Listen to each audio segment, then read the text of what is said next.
Hello, I'm Peter Towers, Managing Director of BIZTOOls. Welcome to this overview of Business Plus, our first edition in 2024.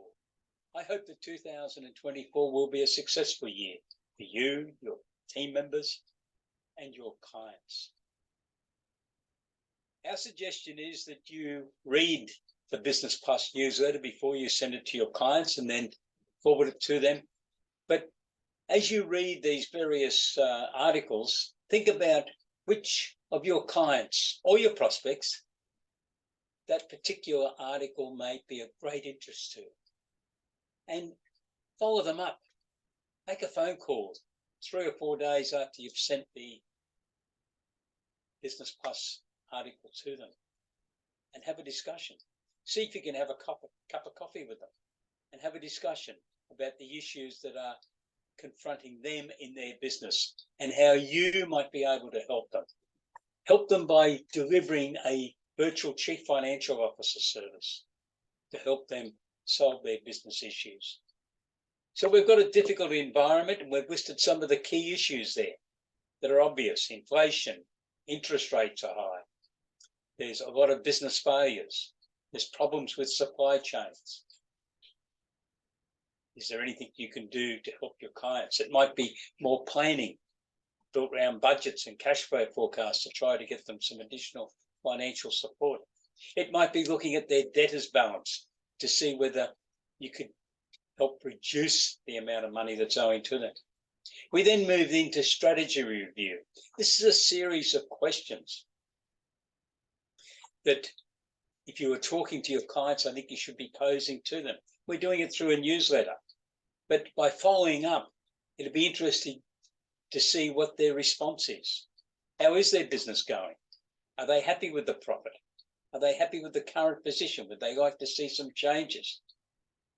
Do they have a business plan? Is it realistic? Is it up to date? Do they want some assistance? Their budgets and cash flow forecasts and projected balance sheets are very important, especially in these unsettling conditions, to make sure they've got their financial support all lined up. You can help them in that. Do they understand research and development? Or are they a sole trader or a partnership that's been undertaking legitimate research and development, but they can't claim the tax rebate because they're not a company? So by sending them these newsletters, we're trying to create the interest. So they need extra funding in their business. Where will they get that from? Have they got spare assets they can offer as security to a lender?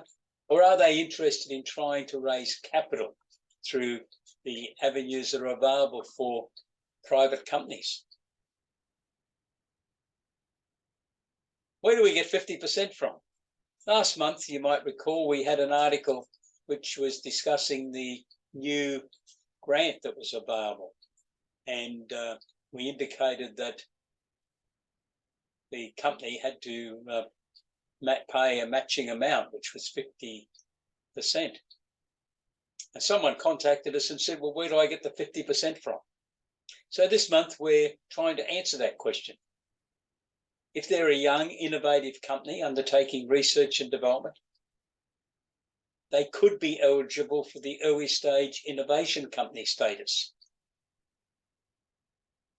A few months ago, a business person in southern Queensland contacted me and said that he had contacted 16 accounting firms around Australia about the early stage innovation company process that he'd heard about, but none of the accountants knew anything about it.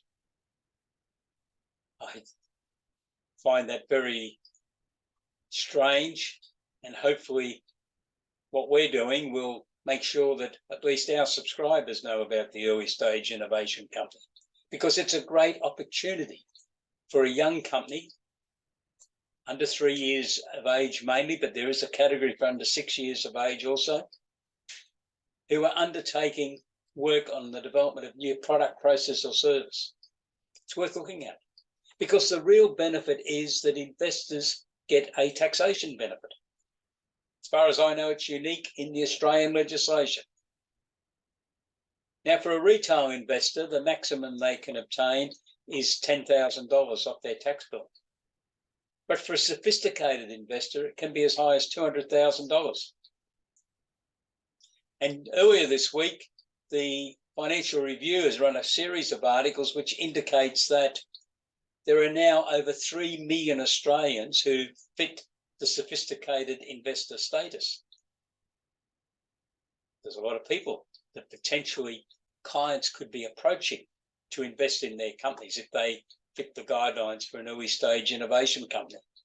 So the details are included in this edition, which will hopefully give some of your clients food for thought, and they will talk to you about it. So we've included details of the tests that they have to go through, the principles test, and alternatively the gateway test. They need to pass one of them. And then there's a fair bit of work that you can undertake for your client in making sure that they submit the right information, firstly to their investor and then to the Australian Taxation Office. And obviously, if they're registering under the principles test, they have to submit to the tax office first, and then they will get a letter indicating that they've been accepted as an early stage innovation company. There is another opportunity for them to raise capital, of course, through crowdsourced funding equity raising. And we will feature that in the next edition of Business Plus. Succession, do you have a plan? Succession is an ongoing issue in all businesses, sporting organisations, clubs. Are you talking to your clients about this? It's not just the CEO or the owner retiring. It's every position in a firm. And a lot of it can be overcome by training of team members on an in-house basis, or perhaps some of the work might be able to be handled by your firm, showing the executive team how the budget process works, explaining how cash flow forecasts are very important for businesses and the significance of the projected balance sheets 3, 4, 5 years in advance. Corporate governance is important also. We've commented on that this month, particularly directors looking at the skills matrix chart. First of all, for the directors or the board of advice members, is there skills that are deemed necessary in a particular business that no one seems to have? Well, then they should be out there looking to try to find someone, and perhaps you can help your clients.